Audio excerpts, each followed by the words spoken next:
Hello friends, welcome to Vaigai சுவை kitchen. இது அறு சுவைகளின் சங்கமம். ஸோ இன்றைக்கி நம்ம வீடியோவில் வந்து பெசரட்டு பார்க்க போகிறோம். பச்சை பயிறு தோசை. இந்த பெசரட்டு பார்த்திங்கன்னா ஆந்திராவில் ரொம்பவே ஃபேமஸான ரெசிபி. இதை நம்ம எப்படி செய்யலான்ட்டு வந்து பார்க்கலாம். அதுக்கு முன்னாடி நீங்கள் நம்ம சேனலை ஃபஸ்ட் டைம் பார்க்குறீங்கன்னா, இன்னும் சப்ஸ்கிரைப் பண்ணாமல் இருந்தீங்கன்னா மறக்காமல் அந்த சப்ஸ்கிரைப் பட்டனை வந்து கிளிக் பண்ணிக்கோங்க. அதே மாதிரி ஆல் நோட்டிஃபிகேஷனை கிளிக் பண்ணுங்கள். அப்போ தான் நம்ம போடுற வீடியோ உடனே வரும். வாங்க நம்ம வீடியோவை பார்க்கலாம். நம்ம தேவையான பொருட்கள் பார்த்துடலாம். பச்சை பயிறு 1.5 கப் எடுத்திருக்கேன். பச்சை அரிசி 1 டேபிள் ஸ்பூன். பச்சை அரிசி இல்லைன்னா எந்த அரிசி வேணாலும் எடுத்துக்கலாம். பச்சை மிளகா உங்கள் காரத்துக்கு ஏற்ற மாதிரி, இஞ்சி 1 துண்டு, உப்பு தேவையான அளவு, சீரகம் 1 டீஸ்பூன். இப்போ நம்ம ஒரு பவுலில் 1.5 கப் அளவுக்கு பச்சை பயிறு இல்லைன்னா பாசி பயிறு அதை வந்து நம்ம சேர்த்துக்க போகிறோம். ஸோ இப்போ நம்ம வந்து பயிரை சேர்த்தாச்சு. இப்போ நம்ம 1 டேபிள் ஸ்பூன் அளவுக்கு பச்சை அரிசி சேர்த்துருக்கோம். எந்த அரிசி வேணாலும் சேர்த்துக்கலாம். அரிசியே இல்லாமல் பண்ணலாம். ஆனால் அரிசி சேர்த்திங்கன்னா உங்களுக்கு கொஞ்சம் நல்லா கிறிஸ்பியாக இருக்கும். இதை நல்லா வந்து தண்ணி ஊற்றி வாஷ் பண்ண போகிறோம். இதில் இருக்க தூசி எல்லாமே வந்து எடுத்துடலாம். ஸோ அதுக்கப்புறமா நான் எடுத்து வச்சுருக்கிறதுக்கு அந்த பயிறு மூழ்குது இல்லையா, அந்த அளவுக்கு வந்து நான் வந்து இங்கே தண்ணி சேர்த்துருக்கேன்.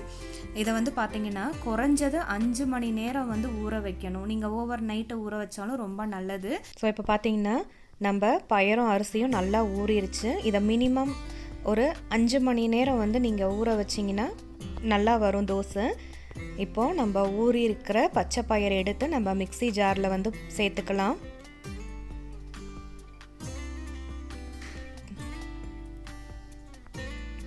அதுக்கப்புறமா 1 டீஸ்பூன் அளவுக்கு நான் இதில் சீரகம் சேர்க்குறேன்.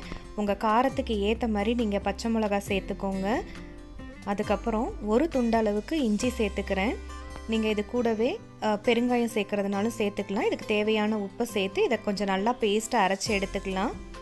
ஸோ வந்து பாருங்கள், தண்ணி ஊற்றாமல் உங்களுக்கு பேஸ்ட்டாக வந்து அரைச்சி எடுக்கணும்.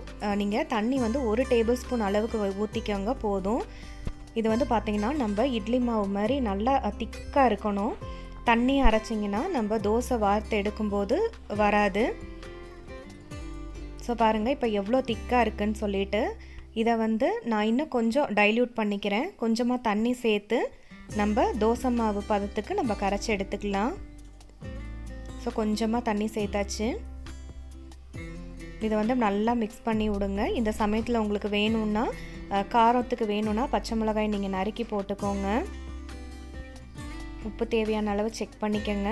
ஸோ பாருங்கள், நம்ம எடுத்து ஊற்றுற பதத்துக்கு கரைச்சாச்சு. இப்போ தோசைக்கல் அடுப்பில் வச்சு அது காஞ்சதுக்கப்புறம் இப்படி தோசையாக எடுத்து வார்த்துருங்க. இது வந்து ரொம்ப மெல்லிசாக ஊற்ற வேண்டாம், கொஞ்சம் திக்காக இருக்கணும். பாருங்கள் எவ்வளோ அழகாக வருதுன்னு சொல்லிட்டு. இப்போது மாவு கொஞ்சம் தண்ணியாக இருந்ததுன்னா நீங்கள் வந்து பச்சரிசி மாவு வந்து சேர்த்துக்கோங்க.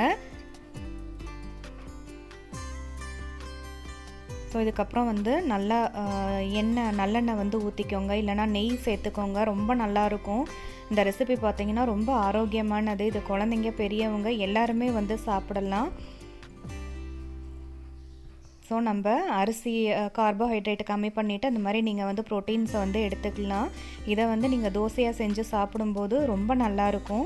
இது கூட வந்து நீங்கள் எந்த சட்னி வச்சு சாப்பிட்டாலும் நல்லாயிருக்கும். அது ஸ்பெஷலாக இஞ்சி சட்னி வச்சு சாப்பிட்டோன்னா ரொம்ப சூப்பராக இருக்கும். பாருங்கள் நம்ம தோசை வந்து எவ்வளோ கிறிஸ்பியாக இருக்குன்ட்டு.